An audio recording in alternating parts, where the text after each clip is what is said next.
The first time Ralph Carson looked at his own front door, really looked at it, the way a man looks at something he has never truly seen, was the morning a woman arrived in Caldwell, Kansas with nothing but a carpetbag, a split lip, and a pair of eyes that held the color of a winter sky right before snow.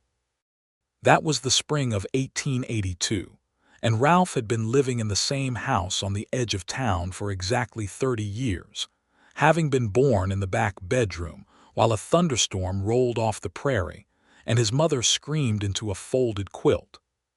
He had grown up in that house, buried his parents from that house, and spent the better part of his adult life moving through its rooms the way a man moves through a train station, purposefully, without pause, never under the impression that he was somewhere he was meant to stay. It was a fine house by frontier standards. 2 stories, solid pine frame, a wide porch that faced west so a man could watch the sun go down over the flat Kansas plain without having to move more than 10 feet from his supper table. Ralph had kept it clean, kept it repaired, replaced the shingles twice and the kitchen floor once after a winter pipe burst.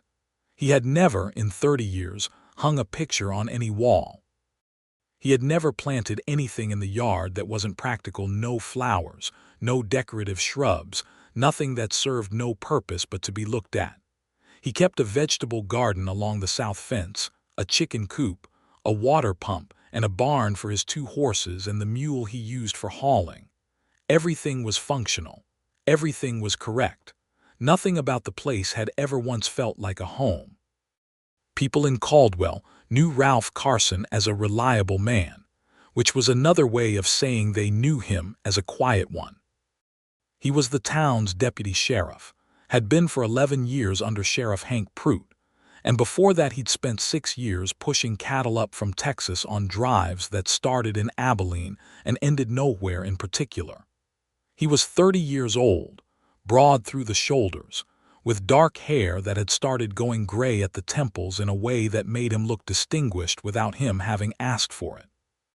He had a face that had been weathered by sun and wind and years of not particularly smiling, though the lines around his eyes suggested that something underneath the surface was not entirely without warmth. He simply had no good reason, up to that point in his life, to let it out. The morning Caroline Doyle arrived in Caldwell, Ralph was doing what he did every morning, drinking bad coffee on the porch and watching the cattle trail that cut through the edge of town, which in spring looked like a river of red dust and restless animals. The overnight stage from Wichita had come in an hour earlier, and he'd heard it rattle past without paying it much attention. Stages came and went. People came and went. Caldwell in 1882 was a cattle town in the last flush of its wildest years, loud enough at night that a man needed to keep his shutters closed if he wanted sleep, and quiet enough by morning that you could hear the meadowlarks working the fields east of the Kishom. He noticed the woman because she was standing in the middle of the main street with her carpetbag at her feet and her hand pressed flat against her cheek, and she was clearly trying to decide whether to sit down in the dirt or stay standing, and she looked like standing was winning by a very narrow margin. Ralph set down his coffee cup. He was a deputy. He walked out to the street not because he was particularly moved by sentiment, but because a woman standing in the middle of Caldwell's main street with a bruised face was exactly the kind of situation that became his problem if he ignored it long enough. "You need some help," he said. It was not quite a question. She turned to look at him, and he registered the details the way he'd been trained: dark hair pinned up but coming loose, a traveling dress that had seen better days, a split lip that was at least 2 days old and healing, a bruise along her left jaw that was turning that particular shade of yellow-green that meant it was past the worst of it. She was somewhere in her mid-20s, he guessed, though the look in her eyes had a steadiness that suggested she'd been through enough to add some invisible years to whatever number was on her birth record. "I need a great many things," she said, "but I suppose at present I'll settle for knowing whether this town has a boarding house." Her voice was clear and unhurried, Whatever trouble she'd come from, she hadn't let it rattle her composure all the way down to her voice, which Ralph took as a point in her favor. "Mrs. Abernathy's, end of Chestnut Street," he said. "I'll walk you." She looked at him for a moment, assessing, which he also took as a point in her favor. A woman who didn't just follow a strange man without at least looking him over first was a woman who had some sense. "Your law," she said, noticing the badge on his shirt. "Deputy Ralph Carson," he said. "You're safe if that's what you're deciding." "Caroline Doyle," she said. She picked up her carpetbag, and he noted that she didn't offer it to him to carry, which struck him as interesting. "Thank you, Deputy."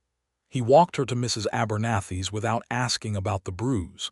That wasn't his business unless she made it his business, and she didn't, and he respected her for it.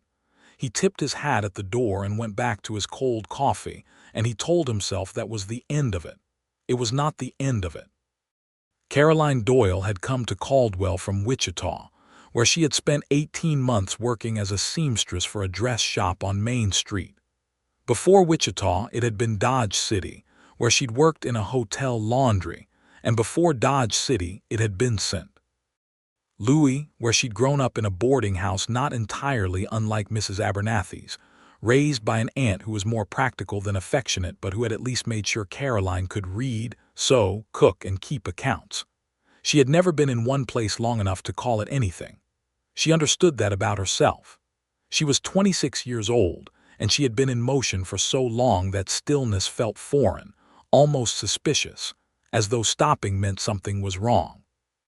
She had left Wichita because of a man named Bernard Harker, who had been her employer's partner, and who had decided that Caroline's refusal of his particular brand of attention warranted a more physical argument.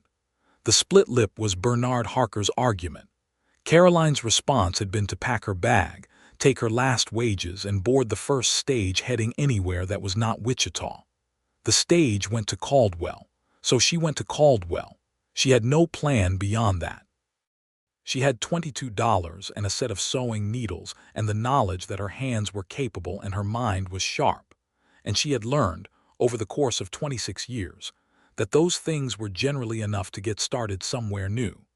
She got the room at Mrs. Abernathy's $2 a week, meals included, no male callers above the porch. And on her second morning in Caldwell, she went to ask at the dry goods store whether anyone in town needed a seamstress. The dry goods store was run by a man named Ezra Poole, who was 60 years old and shaped like a barrel, and who knew everything about everyone in Caldwell, because everyone came through his store eventually.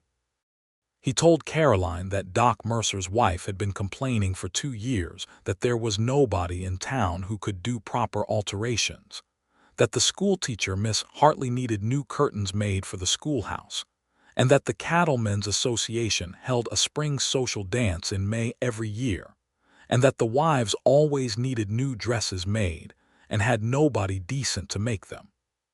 Caroline thanked Ezra Poole, bought a spool of thread she didn't need just to be polite, and spent the rest of the morning making calls. By the end of that week, she had 4 orders and a temporary arrangement to use the back room at the tailor's shop old Mr. Fenn, who was nearly blind and did only men's clothes and was glad of the company, to do her work. She was, by any reasonable measure, established. She had a room, income, and the beginning of a reputation. She told herself she was satisfied with this, and she almost believed it. The second time she spoke to Ralph Carson was at the general store, 8 days after she arrived, when a drunk cowhand from one of the Texas outfits came through the door sideways and knocked into her while she was comparing the prices of 2 different grades of cotton muslin. The cowhand was not violent, just large and unsteady, and he caught her by the elbow to keep both of them from going down. And then Ralph was there in a way that was neither threatening nor dramatic but simply immediate, steering the cowhand toward the door with a calm authority that suggested this was something he had done so many times it required no particular energy. "You all right?" he asked, once the cowhand was outside. "Perfectly," she said. "He meant no harm." "No," Ralph agreed. "He means very little. That's Roy Teague. Comes up from Texas with the Rocking H outfit every spring. He'll sleep it off in the livery and be harmless again by nightfall." She smiled. It was the first time he'd seen her smile, and it changed her face in a way that he noticed and then immediately told himself he had not particularly noticed. "You seem to know everyone in this town," she said. "I've been here a long time," he said. "You need anything else?" "No," she said, "but thank you again." He nodded and left, and she watched him go with a look that she didn't particularly examine, because examining looks like that had never led her anywhere she intended to stay. Ralph thought about that smile for 2 days before he admitted to himself that he was thinking about it, and then he felt somewhat annoyed at himself for admitting it, and then he went about his business, which was considerable. It was cattle season, and Caldwell in cattle season was a different animal entirely from Caldwell in winter. The drives came up the Kisham with thousands of head, and the cowhands came with them. And where cowhands gathered in numbers, there was always the particular chemistry of whiskey, cards, wages, and fatigue that occasionally produced gunplay or worse.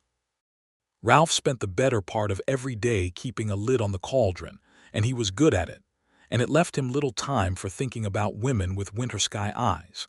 But he was a thorough man, and thoroughness, he was discovering, applied even to inconvenient thoughts. He started seeing her around town in the way you see someone you're aware of at the well in the morning, walking to Mr. Fenn's tailor shop, talking to Mrs. Abernathy on the porch in the evenings. She moved through Caldwell with a quiet competence that he recognized because he possessed it himself, the walk of someone who had learned to read a room before committing to entering it, who understood exits, who kept their weight balanced. She was not unfriendly. She nodded to people, spoke to the women who brought her sewing, exchanged pleasantries with Ezra Poole in the dry goods store. She simply did not overspend herself on anyone. She kept a small, careful reserve that he suspected she didn't even know she was keeping. He knew because he kept the same reserve.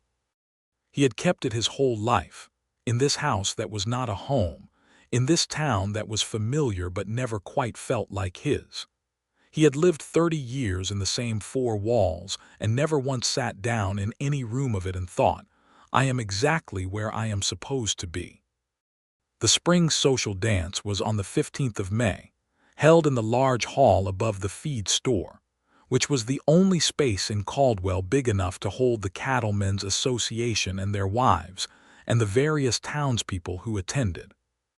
It was a formal affair by frontier standards, the women in their best dresses, the men mostly cleaned up, the local fiddle player Frank Abelard and his 2 sons providing music that ranged from excellent to passable, depending on how far into the evening it was.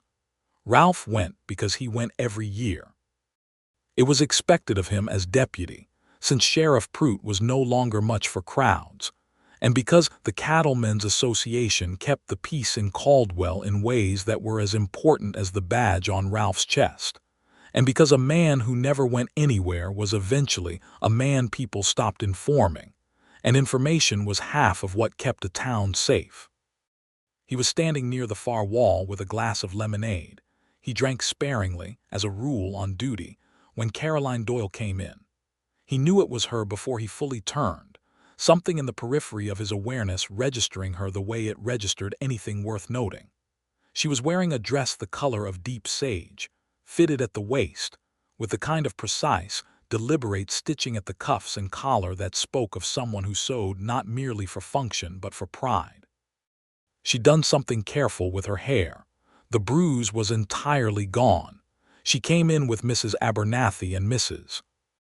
Doc Mercer, who had apparently adopted her for the evening, and the 3 of them made their way to the refreshment table with the particular solidarity of women who have decided to make an occasion of themselves. Ralph watched her longer than was strictly necessary, and then made himself stop, which took more effort than it should have. An hour into the evening, 2 of the Texas ranchers got into an argument about water rights near the bar that threatened to become something uglier, and Ralph spent 20 minutes diffusing it with the careful, patient diplomacy that was half of his actual job, and by the time he turned around again, he found Caroline Doyle standing 3 feet away with 2 glasses of lemonade, one of which she extended to him. "You look like you could use this," she said. He took it. "You don't have to do that." "I know," she said. "That's why I did." He didn't have an answer for that immediately, which was unusual. He generally had an answer for things. "Do you dance?" he asked. "I know how," she said. "Whether I do is a matter of being asked properly." He looked at her for a moment, and something in the way she held his gaze steady, neither shy nor aggressive, simply honest, made him set his lemonade glass down on the nearest table with the deliberateness of a man making a decision. "Caroline Doyle," he said, "would you do me the honor?" "Yes," she said, "I believe I would." They danced twice that evening, which in the social economy of Caldwell, Kansas in 1882 was enough to constitute a declaration of interest, and Ralph was aware of this but found that awareness insufficient to make him care. She danced with complete attention, which was how she seemed to do everything, not looking around the room but keeping her focus where she was, and he found that under the pressure of that attention he was more present than he had been in years. "You've been here your whole life?" she asked during the second dance. "Born here," he said. "Never left for long. Does that suit you?" It was a more direct question than most people asked, and he considered giving her a deflecting answer and then found he didn't want to. "I don't know," he said honestly. "It suits me well enough." She considered this. "I've never stayed anywhere long enough to know whether it suits me or not," she said. "Is that by choice?" "Partly," she said, "and partly not." The music ended before he could ask what she meant, and she thanked him with a small, real smile and went back to Mrs. Abernathy, and he stood on the dance floor for a moment feeling as though something had shifted, the way the ground feels different after rain even when it looks the same. May turned to June, and June was hot and full of cattle and noise, and the ordinary violence of a trail town at peak season. And Ralph stayed busy enough that he could tell himself he wasn't thinking about Caroline Doyle more than was reasonable. But Caldwell was not a large town, and he ran into her with a frequency that was partly geography and partly something else he wasn't fully examining. And each time they spoke, he came away with the feeling of something having been added to an account he hadn't known he was keeping. She was building something in Caldwell slowly, steadily, the way she seemed to build everything. She had a regular clientele now, the wives of the cattlemen and the merchants' families, and she had moved from Mr. Finn's back room into a small rented space of her own, a single front room on the east side of Chestnut Street with a wide window for light. She had put up a sign, C. Doyle, seamstress, that she'd painted herself with neat, careful letters. She'd bought a proper dress form and a better set of scissors. She was making this place into something. It was Ezra Poole, who noticed everything and could be counted on to say it, who mentioned to Ralph one morning in late June that Miss Doyle seemed to him like a woman who might be thinking of staying if she found a reason good enough. Ralph bought his tobacco and left without responding to this, which Ezra Poole took as the most informative possible answer. The reason Ralph finally said something real to Caroline Doyle, something past courtesy and into territory that could not be undone, was a Tuesday afternoon in early July, a hot still afternoon when the whole town seemed to be hiding from the sun. He had finished his afternoon round and was walking past the east side of Chestnut Street when he heard her voice through the open window of her shop, not distressed but firm, in the way a person is firm when firmness is all they have left to spend. He stopped at the corner without meaning to and listened.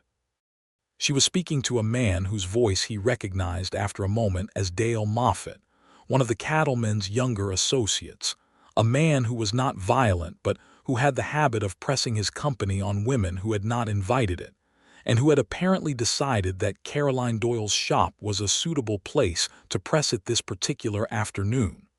Ralph walked in. He did not make a production of it.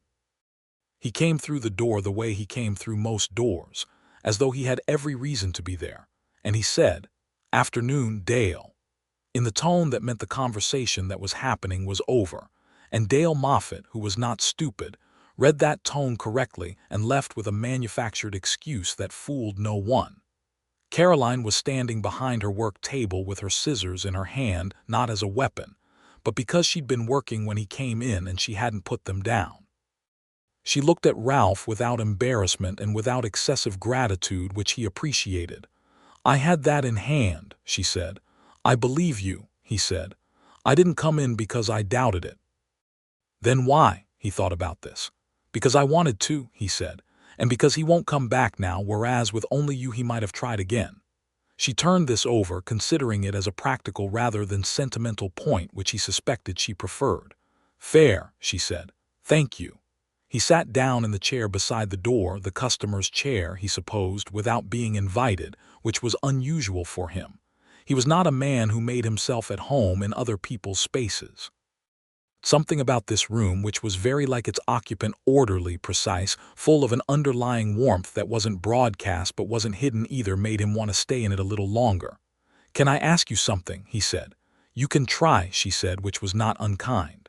"The man in Wichita," he said, "the one that gave you the bruise." She looked at him steadily. "Bernard Harker," she said, "my employer's partner. Did he follow you?" "No," she said. "He's not the following kind.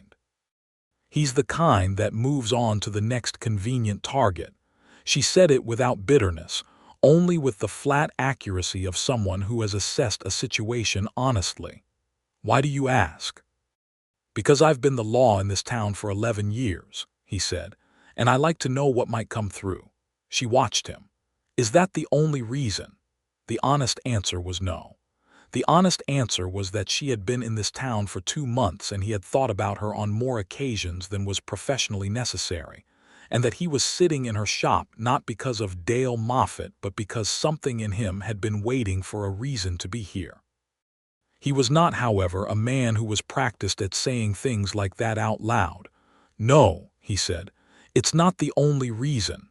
She set the scissors down on the table. "Ralph Carson," she said, "have you ever had a conversation that went somewhere you didn't plan for it to go?" "Not in a very long time," he said. "Are you interested in having one now?"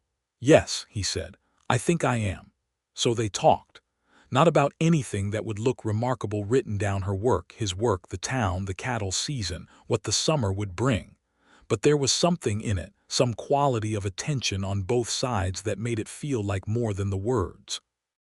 Like two people who had each been very solitary for a long time and had forgotten, or perhaps never known, what it felt like to be heard by someone who was actually listening. He stayed for nearly an hour. When he left, he said, "Can I call on you Sunday?"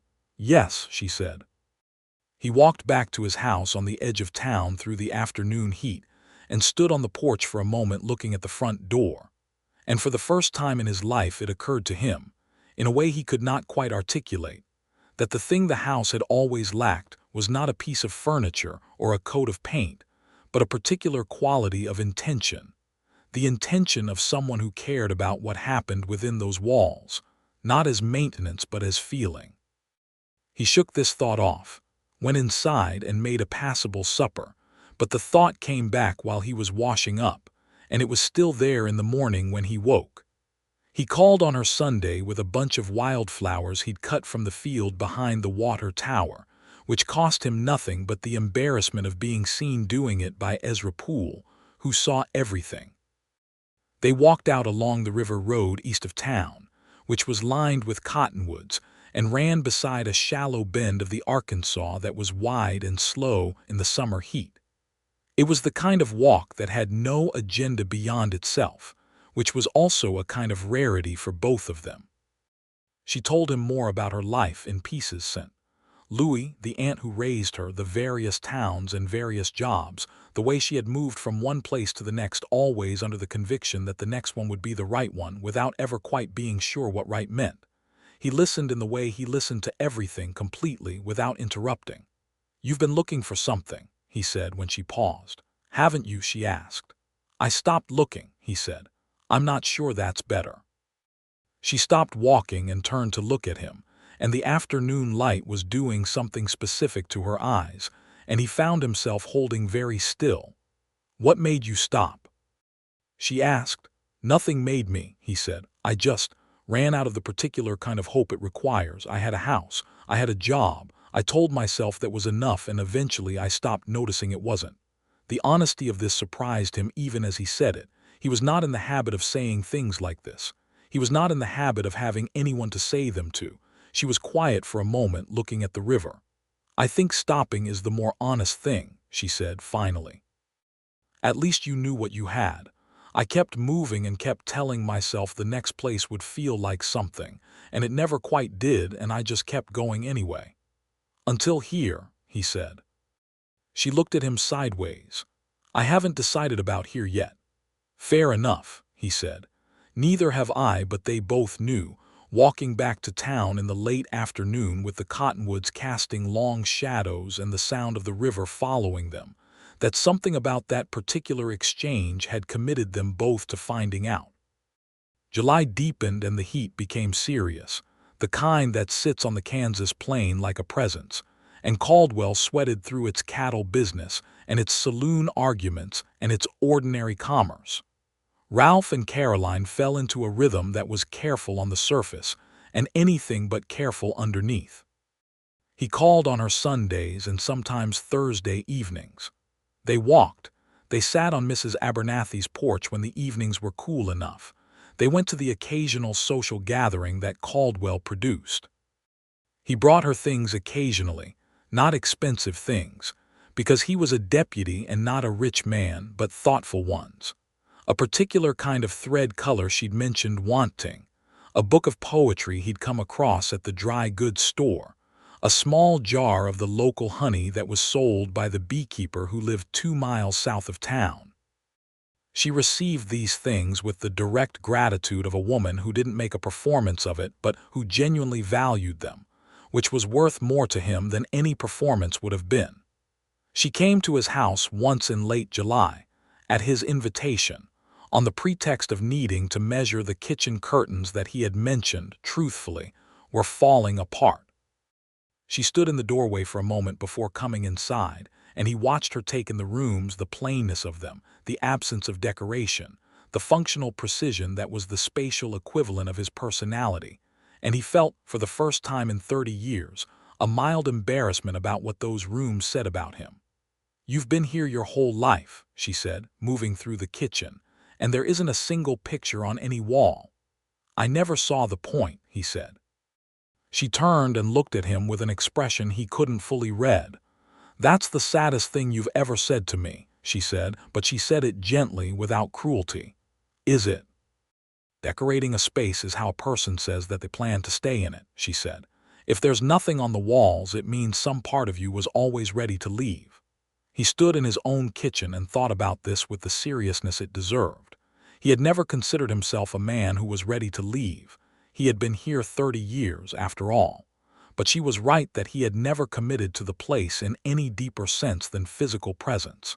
He had occupied the house. He had never inhabited it. "I suppose that's true," he said. She looked at the walls for a moment longer and then turned to the curtains with her measuring tape, and neither of them said anything else about it. But the observation had been made and could not be unmade, and it sat inside him for the rest of the afternoon like something slowly expanding. In early August, trouble came to Caldwell in the form of a man named Vernon Holt, who arrived with a small outfit of dubious reputation. 3 men on hard-used horses. One of them, the kind of lean, watchful quietness that Ralph recognized as professionally dangerous. They weren't wanted anywhere in Kansas as far as his records showed, but they had the feel of men who were passing through on the way to something, and he kept an eye on them. 2 nights after they arrived, the Cattlemen's Association vault at the bank was broken into, not successfully. The vault held, and the night watchman raised enough noise to send the men running. But the attempt was serious and organized, and the description put it squarely on Vernon Holt and his outfit. Sheriff Prout, who was 63 and had a bad hip, sent Ralph after them with 2 experienced deputies, and Ralph spent 3 days tracking them south across the Oklahoma line before they were cornered near a dry creek bed and taken into custody without, by a small miracle and Ralph's careful management, anyone getting killed. He came back to Caldwell dusty and trail-worn on a Wednesday morning and found, when he got to his house, that the front porch had a bowl of cold biscuits and a covered pot of stew sitting outside the door with a note that said, in Caroline Doyle's neat handwriting, "In case you came back hungry. C.D." He stood on his porch holding the note for a moment, and something happened inside his chest that was not something he had a clean name for, but which had the quality of a lock coming open. He went to her shop that afternoon, rested and fed. "You didn't have to do that," he said. "I know," she said. "That's why I did." She was smiling, and he recognized the echo of what she'd said to him at the dance, and he understood that it was intentional. "Caroline," he said. "Ralph," she said. "I think you know what I'm trying to say." "I think I do," she said. "I'd like you to say it out loud anyway." He looked at her across the work table with its bolts of fabric and its pinned seams and its careful order, and he said, "I have never in my life been glad someone walked into this town. I am glad you walked into this town." She set down the fabric she was holding. "That's a good start," she said. "I'm not a man who does this easily," he said. "I know," she said. "I'm not a woman who does this easily. I've never stayed anywhere long enough to find out if I'm the kind of person who can stay." "Would you like to find out?" he asked. She looked at him for a long moment, and then she said, "Yes, I think I would like to find out." They did not make any declaration beyond that on that particular day, but something had been settled between them that did not need further words. When he left her shop that evening, he walked home in the beginning of the sunset with the feeling of a man who is, for the first time in a very long time, walking somewhere rather than away from somewhere. August was full of this new, careful warmth between them. It was not the reckless heat of young people in their first season, but something more deliberate, the warmth of two people who have both been alone long enough to know exactly what aloneness costs, and who are choosing, with full awareness of the stakes, to try something different. He brought her supper sometimes when her work ran late. She brought him coffee in the mornings when she passed his house on the way to her shop, leaving it on the porch railing if he was already out on his round, which made him smile in a way that Ezra Poole noticed and mentioned, needlessly, to 4 different people before noon. He told her about his parents one evening, sitting on the river road in the late light. His father, who had been a hard-working and largely silent man, a farmer turned town carpenter, who had built the house with his own hands and died in it at 68. His mother, who had been warmer but often tired, who had done her best in a hard place and been gone when Ralph was 22 of a fever that took her too quickly for anyone to do anything about it. He had not talked about them in years. Not because the grief was unbearable, but because there had been no one to talk to who would have understood that talking about grief was not the same thing as being destroyed by it. She listened to all of it without trying to fix anything or diminish anything, and when he was done she said, "They built something real. The house is real. That's not a small thing." "No," he said. "You've been maintaining it all this time," she said, "like a memorial. I never thought of it that way." "Maybe it's time to think of it as something else," she said. "Something living." He looked at her in the fading light. "That would require some work," he said. "Most things worth having do," she said. In September, the cattle season began to wind down, and Caldwell settled into its autumn self, quieter, less combustible, the trail hands gone back south for the winter. The streets emptied by early evening now, and the quality of the air changed, coming off the plain with a sharpness that smelled of distance and coming cold. Ralph liked autumn in Caldwell, had always liked it. It was the time of year when the town felt most honest, stripped of its seasonal theater. He had been thinking for some weeks about something he wanted to do, and in late September he finally did it. He went to Ezra Poole's dry goods store and spent the better part of an hour going through a shipment of goods that had come from Kansas City fabrics, hardware, various sundries, and he bought a framed print of a landscape that showed a wide river and cottonwood trees, which reminded him of the river road where he and Caroline had spent so many evenings. He hung it in the parlor of his house, on the wall above the settee, which had never had anything on the wall above it for 30 years. He stood back and looked at it, and the room looked different, not transformed, but inhabited in a new way, as though the act of hanging the picture was an act of claiming the space rather than merely occupying it. He said nothing to Caroline about this. He was waiting for something, though he couldn't have said precisely what. What he was waiting for arrived at the end of September, on a Thursday evening when they had been sitting on Mrs. Abernathy's porch for an hour, and the night had gone cold and still, and the stars were very bright over the flat Kansas plain. He had been holding her hand, which had become a comfortable habit over the past few weeks, and she had been talking about a commission she'd taken for a wedding dress. The first wedding dress she'd made in Caldwell, for the daughter of one of the cattlemen, and there was something in her voice when she talked about the work, a particular aliveness, that made him feel the way he felt looking at that picture on the parlor wall. Like something that had been absent was present, and the presence of it changed everything. "Caroline," he said. She stopped talking and looked at him. "I want to say something," he said, "and I want to say it right, so I'm going to take a moment to say it right." She waited with the patience she brought to everything. "I have lived in the same house for 30 years, he said, "and I have never called it home. I've known that for a long time without knowing what to do about it. I thought it was the house, or the town, or some quality I was missing that other people had, but it isn't any of those things." He paused. "It's that home isn't a place. It's what happens in a place when the right person is in it." He looked at her. "You walked into this town, and everything I've been carrying for 30 years started to feel like it might be carrying me somewhere instead of just weighing me down." She was very still. "I'm not asking you to give up anything," he said. "I'm not asking you to stay if staying isn't what you want. But I am telling you that I love you, and that if you'll let me, I would very much like to build something with you in that house that finally deserves to be called home." The silence that followed lasted long enough that he felt the cold of the night more acutely, and then she reached up with her free hand and put it against his jaw in a gesture that was so direct and so tender that it cut straight through the careful distance he'd kept around himself for 30 years.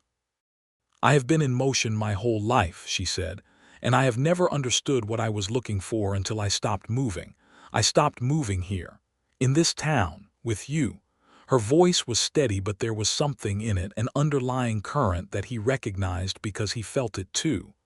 "I love you, Ralph Carson, and yes, yes to all of it."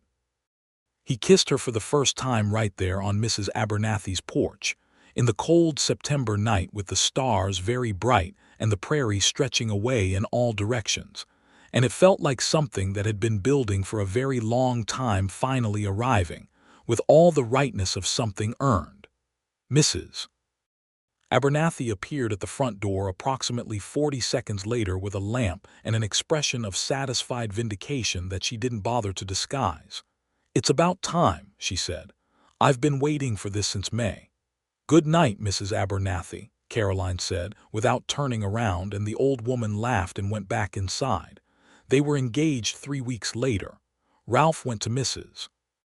Abernathy's parlor and asked Caroline formally, with a ring he'd ordered from a jeweler in Wichita, a simple band with a small turquoise stone, because he'd noticed months ago that she responded to the color of things, and turquoise was the color of the stone he'd seen her stop to look at in the window of the assier's office. She said yes before he'd fully finished asking. Caldwell had opinions about this. Most of the opinions were favorable, expressed with the warmth of a small community that had watched two solitary people find each other with the particular satisfaction of an audience present at a resolution it had been anticipating. Ezra Poole claimed credit for planting the right seed in the right mind at the right time, which was not entirely inaccurate. Mrs. Abernathy made a speech at the engagement supper she hosted, which lasted 12 minutes and made Caroline laugh several times, which was exactly the desired effect. Sheriff Prout, who was not a sentimental man but who had known Ralph Carson for 11 years, shook Ralph's hand in the office the morning after and said, "You've been carrying around the face of a man waiting for something for 11 years, son. Glad it finally showed up." Ralph told him that was not a flattering description, Prout said it wasn't meant to be flattering, it was meant to be true. Ralph conceded the point.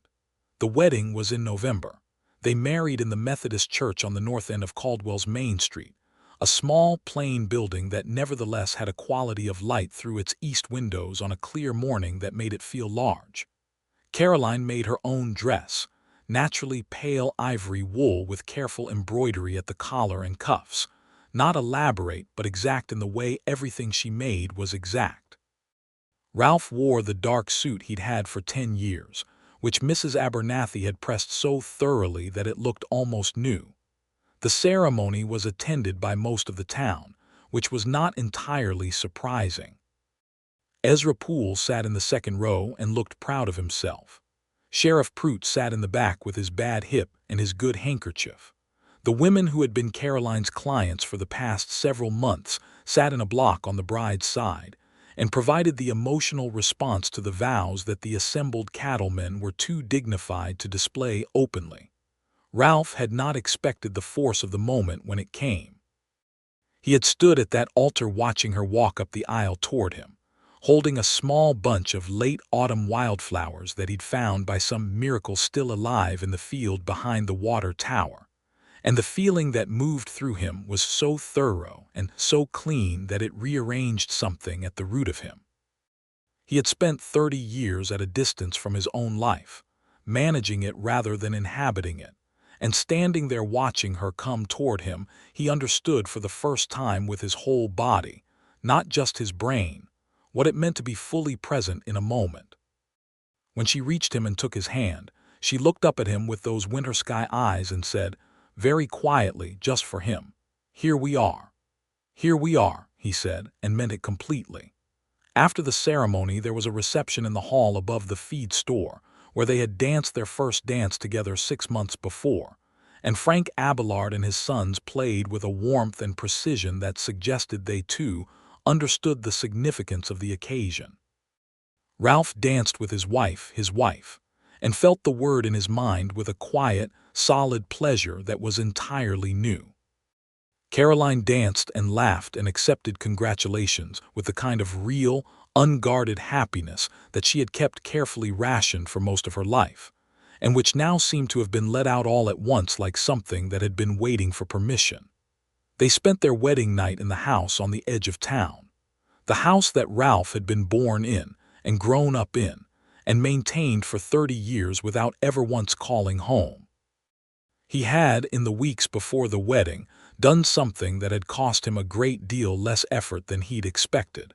He'd cleaned the house from top to bottom. He'd repainted the parlor a warm cream color. He'd fixed the squeaking step on the staircase. He'd bought new curtains for the bedroom, not made them, because that was Caroline's domain and he wouldn't presume. And he'd hung 3 more pictures on various walls, including one in the kitchen that was simply a print of flowers, bright and yellow and purposeless, except that it made the kitchen feel like somewhere a person might want to be. He'd asked Mrs. Abernathy if she could advise him on a few other things, which had made the old woman so visibly moved that she'd had to sit down, and she'd spent an afternoon helping him arrange the furniture in the parlor in a way that was, as she put it, less like a waiting room and more like a living room. When Caroline walked through the door of that house on their wedding night, she stopped in the entrance and looked around at what he'd done. The light was warm from the oil lamps. The parlor furniture was arranged differently. The print of the river hung on the wall. The new curtains framed the windows. The whole house had a quality that it had never had before, the quality of being intended, of being thought about, of being prepared for someone's arrival. She turned and looked at him. "Ralph," she said, "did you do all of this?" "Some of it was Mrs. Abernathy," he said. "Most of it was me." She looked at the picture above the settee, the river and the cottonwoods, and he saw her understand where the image was from, and her expression did something that he thought was perhaps the most beautiful thing he had ever seen. "The river road," she said. "The river road," he confirmed. She turned back to him and took both his hands in hers, and she said, "This is home, Ralph. This is what home looks like." He looked around at his own house, his walls, his porch with its western view, And for the first time in 30 years, with her hands in his and the warm lamplight on her face, he believed it. Not as a decision or a resolution, but as a simple fact, clear and certain as the stars over the Kansas plain. "Yes," he said, "I think it is." They stood there in the entrance of that house for a long moment, not moving, just standing in the particular quality of that new truth. And then she stepped closer to him and put her head against his chest, and he wrapped his arms around her, and the house held them both with a solidity that had been waiting 30 years for someone to recognize it. Winter came to Caldwell, the deep prairie winter that turned the flat land silver and gray and made the air sharp enough to taste. Ralph and Caroline settled into the house together with the particular joy of two people who have both been solitary long enough to find a new pleasure in every small, ordinary thing: morning coffee at the same table, the sound of someone in another room, the negotiations and accommodations and discoveries of sharing a life at close range.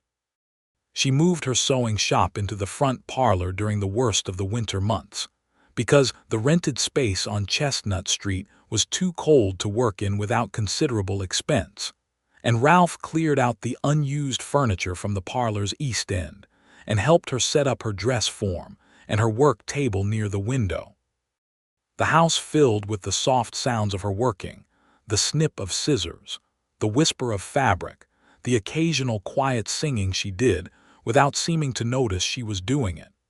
He worked at the kitchen table in the evenings writing his reports for Sheriff Prout, and the sound of her working and the sound of him working mixed together into something that was better than either sound alone.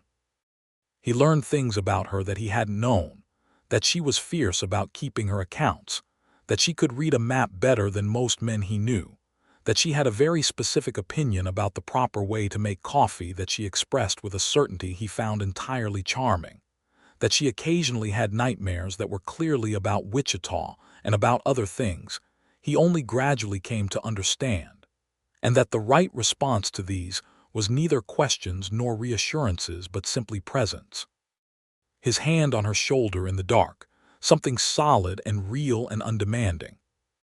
She learned things about him, that he had a temper he kept very carefully controlled, slow to build but considerable when arrived at, and that the best thing for it was to let it exhaust itself rather than engage with it directly, which she managed with a calm intelligence that disarmed it faster than anything else, that he had an unexpected capacity for humor that rarely displayed itself in public because he'd never had the right audience, that he read more than anyone would have guessed from looking at him, and that the shelf of books in the upstairs hallway represented 30 years of solitary intellectual life that had been entirely private until her arrival, that he cooked badly but with great sincerity, and that he was, underneath all the weather and the wariness and the careful practical surface, one of the most genuinely tender people she had ever encountered.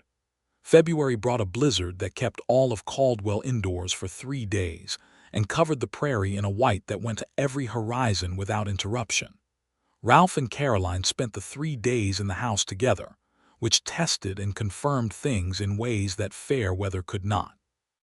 By the end of the 3rd day, having been through 2 arguments and reconciled them both, having cooked 6 collective meals of varying quality, having read aloud to each other and sat in silence together, and laughed more than either of them was accustomed to laughing, they both knew, with the certainty of something that has been properly tested, that what they had built was real.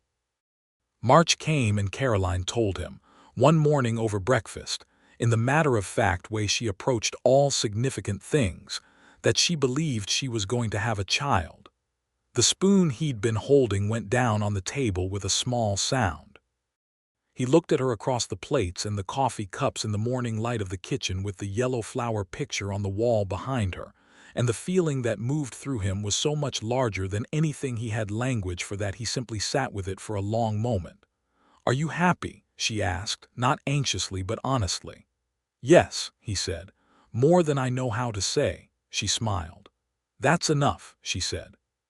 He reached across the table and took her hand, and she held his, and the kitchen morning went on around them, ordinary and extraordinary at the same time.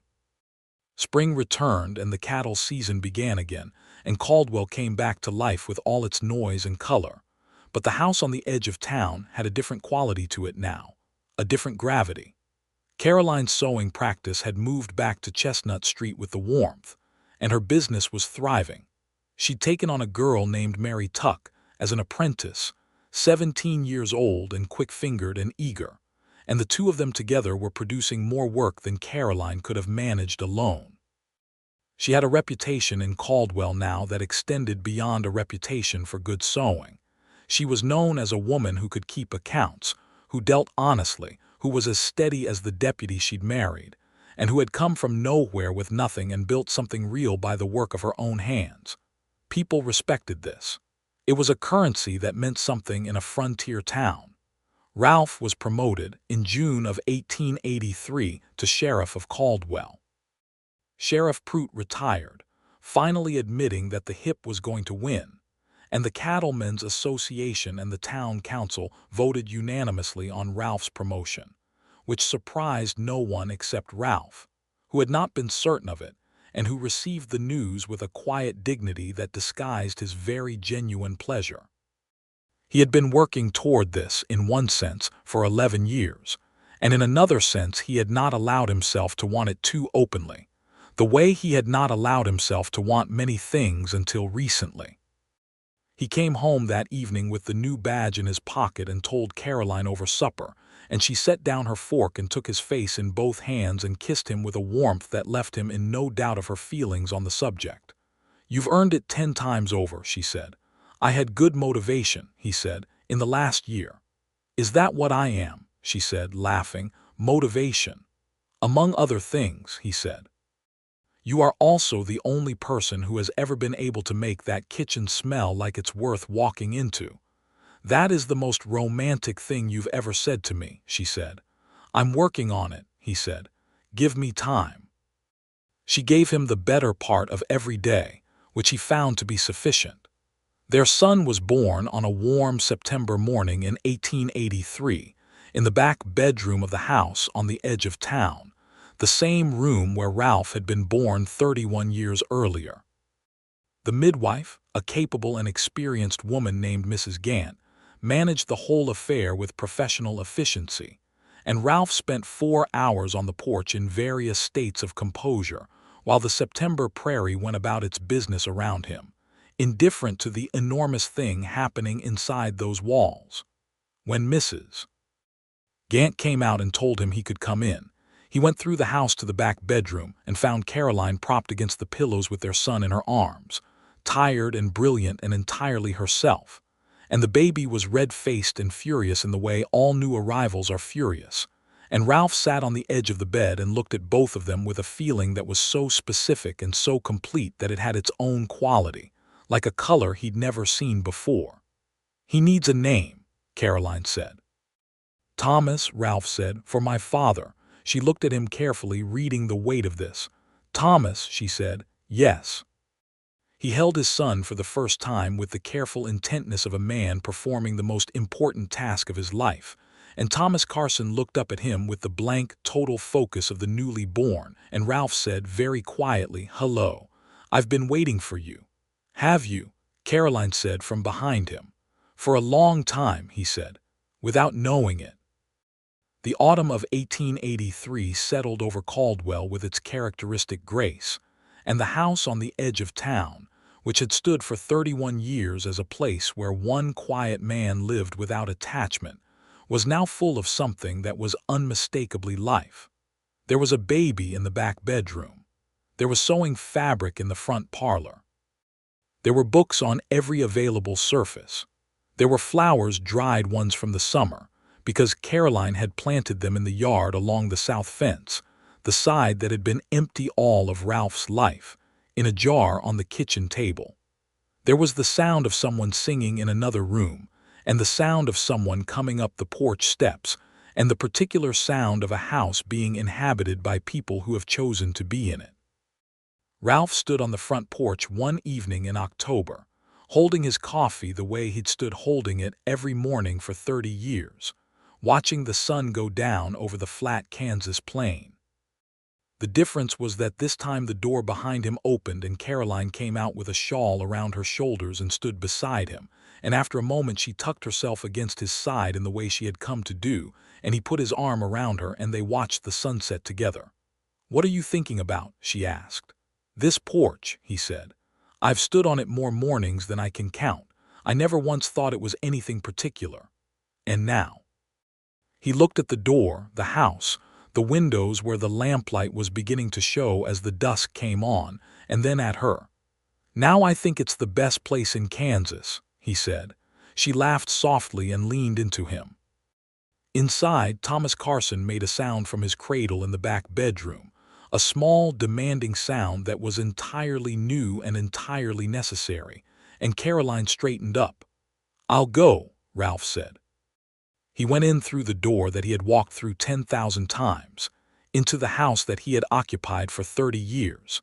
And this time, as the door closed behind him and the warmth of the lamplight came around him, and the sound of his son was calling from the back room, and the woman he loved was just behind him on the porch for one more moment of the night air, he knew with a completeness that required no further examination what the word he'd been missing for 30 years actually was. Home. This was home. He had lived in it all his life and never known it until she walked in, and she had walked from St. Louis and Dodge City and Wichita looking for something she could not name until she found it in a house on the edge of a Kansas cattle town, and they had both arrived at the same word from completely different directions. The lamp in the kitchen threw its warm circle on the table and the yellow flower picture on the wall. The cradle was in the back bedroom where Ralph had been born. The dress form stood in the parlor corner. The river picture hung above the settee. The books were on the shelf in the hallway. The dried flowers were in the jar on the table. Ralph went to his son, and his son looked up at him with dark eyes that were already going to be very much like his father's, and Ralph picked him up and held him against his chest and walked to the window and showed him the last light fading off the prairie, the enormous flat darkness of the Kansas plain, the stars beginning. "All of this out there," he said to Thomas, very quietly, "and everything good is in here." Caroline came in from the porch and stood in the doorway of the back bedroom watching them, and she said nothing, because there was nothing to say. Everything was said. Everything had been building toward this moment for as long as they had each been alive, through all the years and all the distance and all the solitude, and it had arrived exactly on schedule, the way the very best things arrive, completely, with no conditions and no reservations and no doors left open to the cold. The years that followed were full in the way that only years built on intention can be full. Caldwell grew and changed around them, new buildings on the main street, a second church, a school expansion that Miss Hartley organized with the assistance of the town council and considerable input from Caroline, who had developed strong opinions about the quality of children's education in the 7 years since she'd arrived, and made no secret of them. The wild, chaotic energy of the peak cattle years gradually moderated as the Kishom Trail declined in the mid-1880s, and the great drives gave way to the railroads and smaller-scale ranching, and Caldwell shifted its identity accordingly, becoming more settled, more permanent, more genuinely a town and less a thoroughfare. Ralph served as sheriff with the same steady authority he'd brought to everything in his life, now warmed through by the daily reality of coming home to something that deserved the name. His deputies respected him deeply, and the two he trained in the late 1880s, young men from farming families east of town, were better officers than he himself had been at their age, which he took as one of his better professional accomplishments. He was the kind of lawman that a town needed not merely for the dangerous moments, but for the long, ordinary spaces between them, present, fair, known. Caroline's sewing practice became, over the years, something considerably more substantial than a single-woman operation. By 1885, she had 2 assistants and a proper shop of her own, not the rented space, but a building she and Ralph had purchased together on the east side of Chestnut Street, the first property she had ever owned. She stood in front of it after they signed the papers and looked at the sign, C. Doyle Carson, dressmaker, which she'd had made with both names, because she was both people and had no intention of being only one of them. And she felt the particular solid satisfaction of a woman looking at something that is entirely, irrevocably hers. Their second child arrived in the spring of 1886, a daughter this time, born in the same back bedroom as her brother, arriving with considerably less trouble than Thomas had, and with an air of serene self-possession that suggested she had inherited her mother's temperament and her father's thoroughness in equal measure. They named her Clara, and she had Caroline's eyes, and from the first moment Thomas laid eyes on his baby sister, he appointed himself her protector with the absolute seriousness of a 3-year-old with a sense of mission, which made both parents laugh more times than they could count. The house on the edge of town was genuinely a home by now in every visible sense, full of the accumulated evidence of a life being built and lived, the deliberate and accidental beauty of a place where children grew and people worked, and seasons passed and love did its steady, unremarkable, essential work. The parlor had 3 pictures now. The vegetable garden along the south fence had company from Caroline's flowers every summer, which came back bigger and more vivid each year. The porch had rocking chairs. The kitchen smelled good, and when it didn't smell good it was because Thomas had attempted to help with something, which was a different category of smell entirely. In 1887, Ezra Poole announced his retirement from the dry goods store. He was 72, he said, and if he worked one more cattle season he would die of fatigue and unrequited stubbornness. He sold the store to his nephew and threw himself a retirement party in the hall above the feed store, which by this point had hosted more important events in Ralph and Caroline's life than any other building in Caldwell. Caroline made him a new vest for the occasion, dark blue broadcloth, very fine, with ivory buttons, which Poole received with the dignity of a man deeply gratified but too proud to be openly sentimental about it, and then was openly sentimental about it for approximately 30 seconds before recovering. "I take credit," he told Ralph at the party, with a glass of punch in his hand, "for everything that is good in your life." "You told me she might be thinking of staying if she found a reason," Ralph said. "That's as far as your credit runs." "That was the entire intervention," Poole said. "The rest was detail." Ralph looked across the room at Caroline, who was talking with Mrs. Gant and laughing at something, Clara balanced on her hip, and Thomas racing circles around the legs of the adults with the tirelessness of a 5-year-old at a party, and he felt the specific fullness of the moment in the way he had learned, over the last 5 years, to feel it, not letting it pass unnoticed, not treating it as ordinary even when it was ordinary, because ordinary was what life was mostly made of, and ordinary in this house was something he had waited 30 years to have. "Yes," he said to Ezra Poole, "the rest was detail." By the time Thomas was old enough to ask questions about everything, which was approximately the age of 6, and then never stopped, Ralph had become the kind of father who answered questions with genuine thought and attention, which was notable because it was not something he would have predicted of himself. He had not had a great deal of warmth demonstrated to him in childhood. His father had been good but not demonstrative, his mother warmer but often too tired to translate warmth into action, and he had carried the concern that he would simply replicate what he knew without meaning to. What he discovered instead was that love, when it was as fully present as what he felt for Caroline and for his children, created its own instruction. You could not feel as thoroughly as he now felt and fail to show it, at least not in the ways that mattered.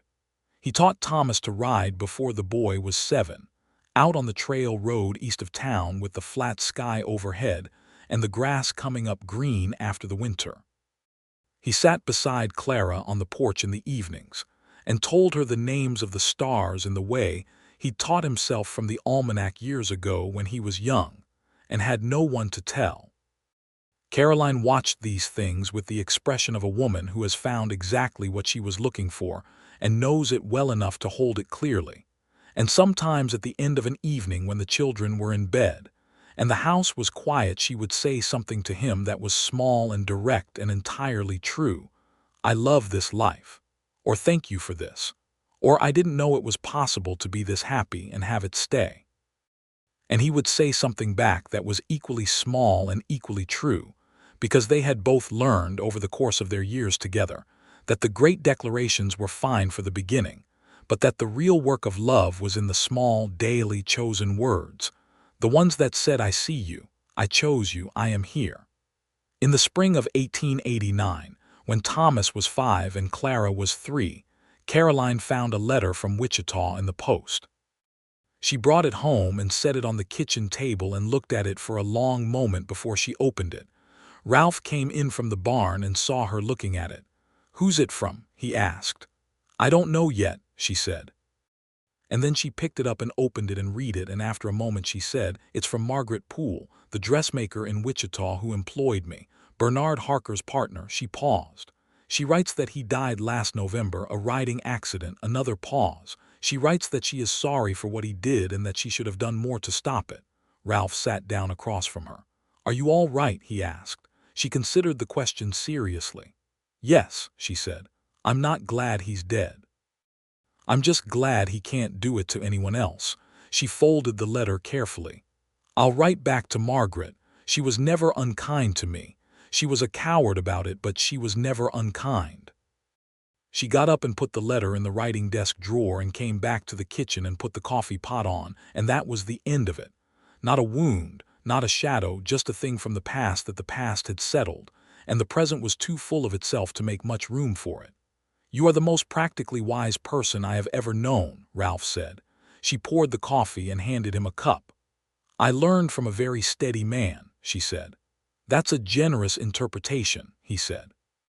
"It's the correct one," she said. The summer of 1889 was the summer Ralph Carson did something he had been thinking about for 2 years. He rebuilt the front porch. It wasn't necessary. The original porch was structurally sound, had been since his father built it, but he had been looking at it for a long time with the eyes of a man who now knew what a thing was for. And the original porch was a single man's porch, deep enough for one chair and a coffee cup and a view of the cattle trail.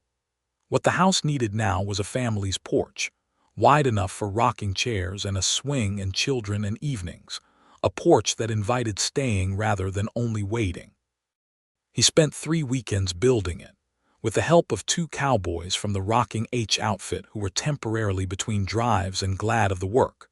Roy Teague's younger brother Jim, in fact, who had grown up to be considerably more reliable than Roy, and who knew wood as well as cattle, and a young Cheyenne man named James Runningbird, who had come to Caldwell seeking work after the government land allotments had carved up the territory his people had hunted for generations, bringing with him a skill with carpentry that had been taught by a mission school teacher. Ralph paid them both fairly, which was not always given in 1889 Kansas, and the 3 of them put up a porch that was twice the size of the old one, with a roof that slanted just enough to shed rain, and an overhang that caught the late afternoon shade in summer.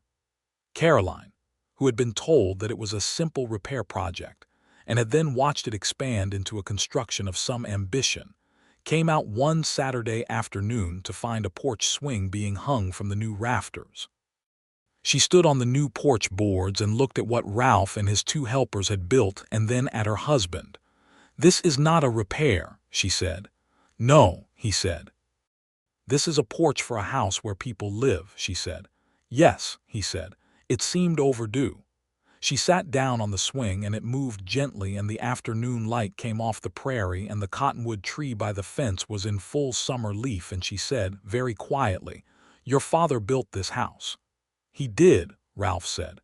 "And you're building it the rest of the way," she said. He looked at the house, his house, the one he'd been born in, the one that had waited 30 years to become what it was always capable of being, and then at her on the new swing, and the contentment he felt was of a kind that does not need anything added to it. "We are," he said. She held out her hand and he sat beside her on the swing. And James Running Bird and Jim Teague gathered their tools with the delicacy of men who understood when a moment needed to belong to its people, and left them to it. Thomas came running from the side yard at approximately that moment with a grass stain of impressive size on his knee and a complete absence of concern about it, and scrambled up between them on the swing.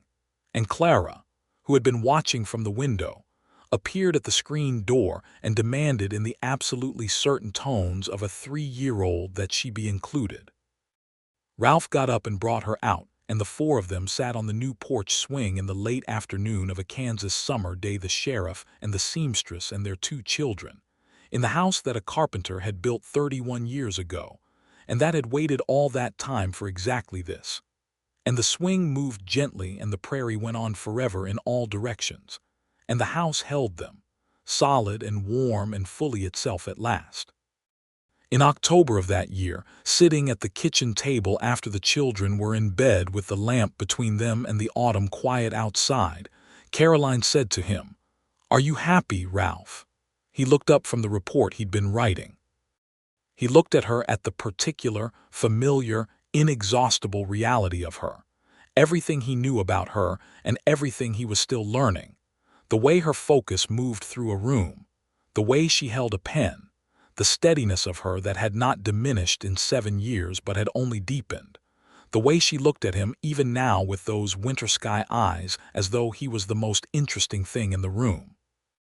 He thought about the house behind him and around him, Thomas asleep upstairs and Clara in the back bedroom, the porch swing on the new porch, the river picture above the settee, the dried flowers in the jar, the yellow flower picture on the kitchen wall. He thought about 30 years of a life conducted without knowing what it was for, and the morning a woman arrived in a Kansas cattle town with a carpetbag and a split lip and a pair of eyes that were the color of a winter sky. "I have been trying for years," he said, "to come up with the right word for what I am when I'm in this house with you." "Have you found it?" she asked. "I found it the first time you said it," he said. "It's home. The word is home." He held her gaze. "Yes, I am happy, Caroline. I am thoroughly, completely, irrevocably happy." She smiled, the real one, the one he'd seen for the first time on the dance floor 6 years ago, the one that had changed the landscape of his face the same way it changed everything it fell on, and she reached across the table and put her hand over his. "Good," she said. "So am I outside." The October wind moved over the Kansas plain with its particular voice, the one that had been sounding at that house for 31 years, carrying the smell of distance and coming cold. Inside, the lamp burned steady, and the house held its warmth, and Ralph and Caroline Carson sat together in the kitchen of a home that had been waiting in the wood and the walls and the wide western view for exactly this long, and exactly this much, and it had it now, and it was enough. It was more than enough. It was everything. The years rounded out with a fullness that would have been unrecognizable to the man who had stood on that porch alone with his cold coffee in the springs of his younger life. Thomas grew into a tall, serious, unexpectedly funny boy who had his father's quietness and his mother's sharpness, and who decided at the age of 8 that he was going to learn everything about horses, and proceeded to do exactly that with the singular focus of someone who had inherited the best qualities of both parents. Clara grew into a girl who sewed before she could properly write, who had taken to sitting beside her mother in the shop on Chestnut Street with the solemnity of an apprentice and producing, by the age of 5, pieces of work that were recognizably her mother's in their precision and entirely her own in their color choices, which were bold in a way that made Caroline smile with a pride that was barely contained. Ralph watched his children become themselves with the attentiveness of a man who had learned, later than he should have, that attention was one of the most important things you could give. He went to every school recitation. He taught Thomas and Clara both to ride and both to shoot and both to keep accounts, because those were things that mattered in this world regardless of who you were. He told them the names of the stars on the porch in the evenings.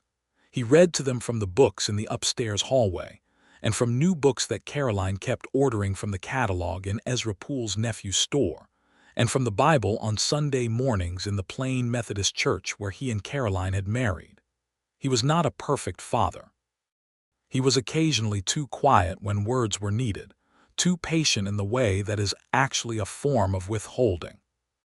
He and Caroline had real arguments, the kind that came from two strong, honest people living in close quarters with genuine stakes, and those arguments were not always resolved quickly or gracefully. But they were always resolved, and the resolution always left them closer than before, and both of them brought to the work of their marriage the same quality they brought to all their work: thoroughness, honesty, and the willingness to do whatever was necessary to keep the thing worth keeping. In 1891, Caroline found that she was expecting again, which she told Ralph over breakfast with the same matter-of-fact warmth she'd used 8 years before.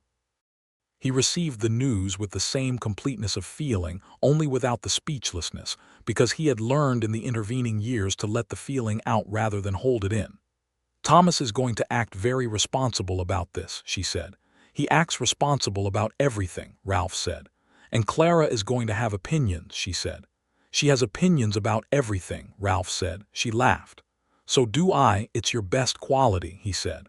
"One of them," she said.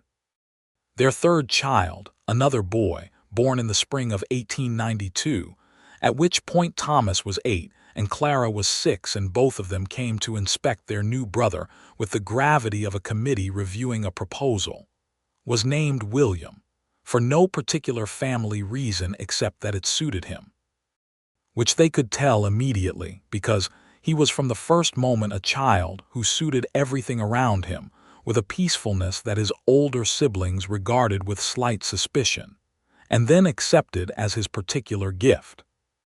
Ralph held William in the back bedroom on a spring evening with the window open and the smell of Caroline's garden coming in on the air, and he thought about the man who had stood on the porch of this house 30 years ago with no name for what he was doing or what he was waiting for.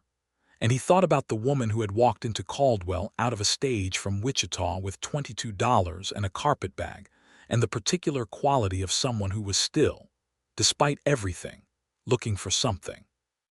And he thought about the house, which had been standing since before he was born and would stand after them both, and which had learned, finally in the last decade, what it was for. He thought 30 years in the same house, and never once called it home. And then one morning the word arrived, walking up the main street with her bag in her hand, and everything that had been waiting became everything that was.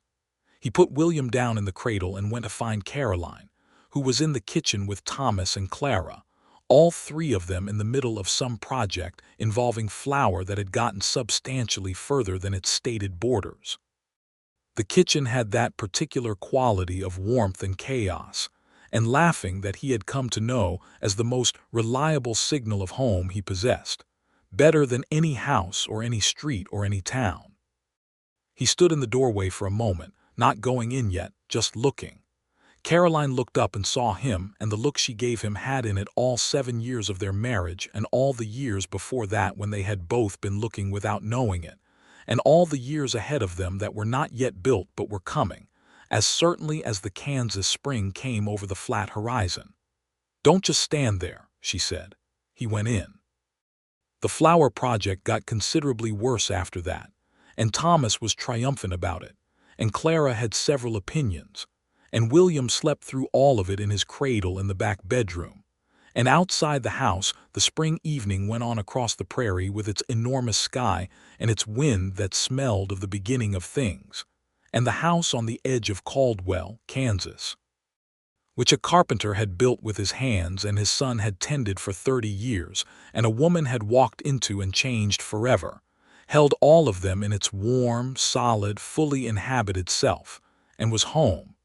Entirely, completely, irrevocably home.